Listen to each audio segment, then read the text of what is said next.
This is Kelley. I'm the Director of Anderson County's Emergency Medical Services. We're basically a different branch of Anderson County, different from the Emergency Management Division. The Emergency Medical Services Division of EMS, we handle really anything to do with the EMS providers in Anderson County. With the COVID-19 crisis that's currently ongoing, we've actually had to make changes to the way that we normally would respond to calls. We have to increase what we call the PPE usage, the goggles, the masks. Some cases they may wear gowns when providing care to patients. We've had to significantly increase it from what we normally would carry here in Anderson County. Some of that stock has been provided from the state and federal levels to help offset the expenses for us for this current time.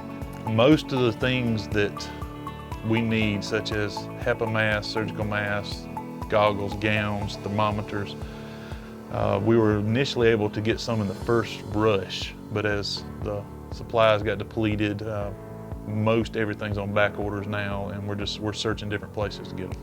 Reinforcing certain things, constant hand washing, gloves, surgical masks, HEPA masks, being more aware of your surroundings, checking on yourself, your partners, that kind of stuff. When someone dials 911, the dispatcher will ask a series of questions that are predetermined by the medical control physician in Anderson County.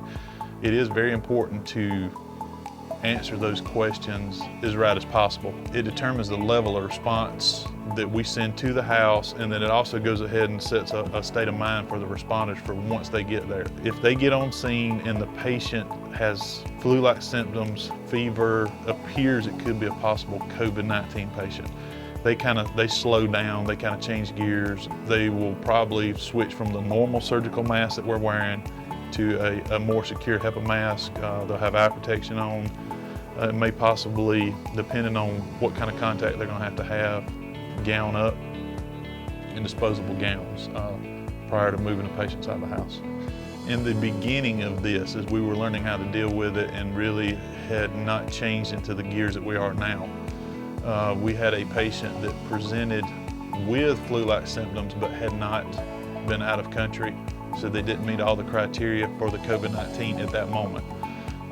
Later at the hospital, the patient did test positive for the COVID-19 virus.